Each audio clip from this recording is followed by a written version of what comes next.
Bonjour, tout d'abord, un grand merci d'avoir participé à ce projet et de vous être porté volontaire pour enregistrer des lectures pour le podcast que nous sommes en train de créer. Donc déjà, merci beaucoup. Ensuite, je vous donne ici quelques conseils, quelques recommandations avant de commencer vos enregistrements. Alors, on va commencer par le démarrage, c'est-à-dire l'équipement. Non, il n'est pas obligé d'avoir un micro professionnel pour participer, bien évidemment. Vous pouvez très bien vous enregistrer depuis les téléphones portables. Donc, il existe de nombreuses applications vous permettant de vous enregistrer. Vous pouvez faire votre recherche sur Play Store, par exemple, et vous allez trouver plusieurs logiciels, plusieurs applications pour cela. Essayez de vérifier que l'application comporte bien dans ses paramètres différentes possibilités d'enregistrement, de qualité d'enregistrement.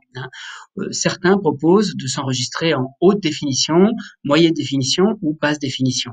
Donc je vous recommande bien sûr de vous enregistrer dans la définition la plus haute possible.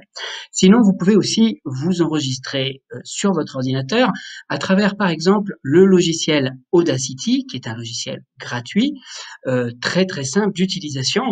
Pour s'enregistrer, il faut juste appuyer sur le bouton rouge et ça vient tout seul.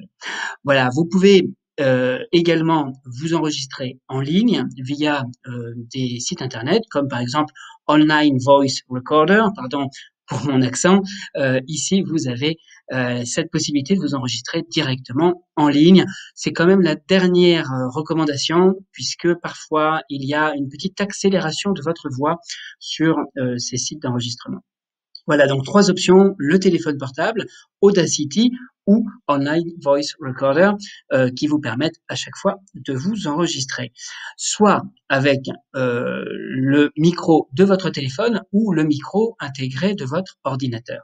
Si bien sûr vous avez un micro que vous pouvez brancher, eh bien c'est encore mieux. Parlons ensuite de l'environnement dans lequel vous allez vous enregistrer. Très important, le choix du lieu. Choisissez évidemment un lieu calme avec peu de bruit, de mouvement autour. Donc vous fermez bien les fenêtres, évidemment. Et puis essayez de choisir une salle pas trop grande et surtout pas vide pour éviter les problèmes de réverbération, d'écho lors de l'enregistrement. Voilà, si possible, vous choisissez également une heure la plus calme possible, pour où il y a le moins de bruit autour de vous. Moi, j'aime bien enregistrer le soir assez tard, mais ça peut être le matin, à un moment donné où vous êtes seul chez vous. En tout cas, essayez de bien choisir le lieu et le moment, encore une fois, pour une qualité optimale. Quelques conseils avant de vous enregistrer. Bougez un petit peu, ça va vous faire du bien, ça va éviter de se crisper, là comme ça, devant le texte.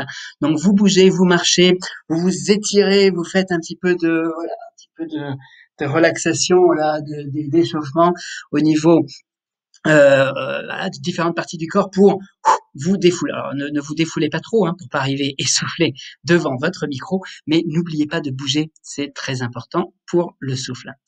Respirez, bien sûr, respirez profondément. Vous pouvez faire une respiration abdominale, donc ça fait une grande inspiration, vous gonflez le ventre comme un ballon, vous bloquez l'air et vous expirez.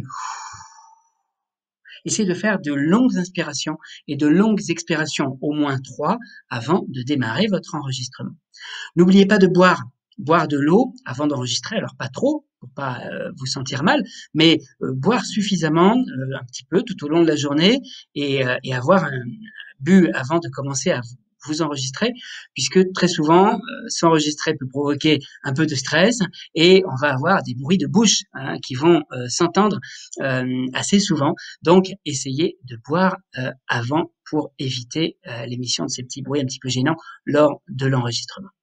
Enfin, vous pouvez chauffer votre voix si vous voulez. Vous avez des exercices classiques, le ta, te, ti, to, tu, ré, ra, re, ri, ro, ru, ce, ça, ceci, ceci, etc. Donc, vous pouvez un petit peu vous entraîner à ce niveau-là. Ou alors, également utiliser, comme j'appelle ça l'activité, la machine à laver, le brrrr, ça va vous aider aussi un petit peu. Et vous faites en même temps un geste, ça vous permet de bouger en même temps. Brrrr, et vous allez de plus en plus vite, c'est sympa, ça détend. Et puis, en même temps, ça vous permet un petit peu de vous échauffer avant de commencer à vous enregistrer. Autre technique qui marche très bien et que finalement tous les locuteurs professionnels utilisent à la radio, mais aussi au théâtre, eh bien, c'est le stylo magique. N'importe quel stylo peut devenir magique. Vous allez le mettre dans la bouche, comme ceci, et vous parlez. Donc, vous lisez votre texte au moins 1 ou 2 fois avec le stylo dans la bouche, comme ceci. Et vous articulez et vous lisez votre stylo. Alors oui, ça fait un peu ridicule, c'est vrai. Mais ce qui est très intéressant, c'est que tous les petits muscles de la bouche qui vont être contraints pendant cette séance de stylo magique, quand vous enlevez votre stylo, vous allez voir, vous allez avoir une articulation optimale puisque eh bien tout d'un coup tous ces petits muscles sont libérés et vous avez la très belle articulation. Je recommande d'ailleurs souvent ça aux apprenants avant de passer un oral. L'articulation est importante, mais attention à ne pas trop exagérer. Essayez bien sûr d'éviter l'exagération d'une articulation beaucoup trop, trop d'emphase ou trop d'exagération dans votre articulation. Évidemment, soyez naturel dans votre interprétation et évitez, s'il vous plaît, le ton de lecture classique, ce que j'appelle la lecture classique en classe, classique en classe, que l'on retrouve assez souvent dans les enregistrements, vraiment d'un ton. Il était une fois un roi et sa princesse qui alors, évitez ce côté de vouloir parler comme ça à un large public d'une manière trop exagérée ou trop articulée. Essayez, pour éviter cela, pour éviter ce ton de lecture là, de visualiser, de vous mettre des images dans la tête ou alors au moins des émotions. Qu'est-ce que ça vous provoque, ce texte, quand vous le lisez? Essayez de le lire plusieurs fois, bien sûr, avant de vous enregistrer et de vous concentrer sur des images. Qu'est-ce que vous voyez? J'avais suivi un stage d'un conteur du Congo-Brazzaville qui me disait: si tu ne vois rien, ne dis rien. Il faut voir pour transmettre. Donc, essayez de ressentir ou de voir quelque chose pour pouvoir le transmettre plus facilement. Mettez le ton, bien sûr. Amusez-vous, faites-vous plaisir, sans tomber dans la caricature toujours, mais essayez de le faire d'une manière vivante. Il n'y a pas qu'une seule manière de lire un texte. Vous allez avoir votre manière. Donc, réalisez aussi, faites parfois des silences de temps en temps pour justement faire venir cette image à vous et au lecteur.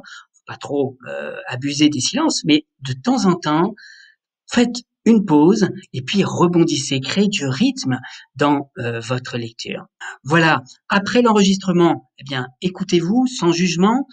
C'est vrai que c'est pas toujours facile d'entendre sa voix, mais décontractez-vous par rapport à ça. Vérifiez toutefois la qualité du son. Vérifiez, voilà, si vous entendez un bus qui passe ou qu'il y a des petits problèmes dans l'enregistrement, eh bien, voilà, s'il vous plaît, réenregistrez-vous une deuxième fois. Essayez toujours de garder quelques secondes avant de commencer à enregistrer. Ça va m'aider moi ensuite au montage. Évidemment, je ne vous demande pas de faire un montage en entier, je le ferai moi. Si vous avez un problème au milieu de la lecture, c'est pas très grave. Prenez 2-3 secondes et puis reprenez et je ferai moi-même le montage. Évidemment, si vous pouvez fournir un texte du début à la fin d'une traite, eh bien c'est encore mieux. Vous envoyez le fichier au format MP3.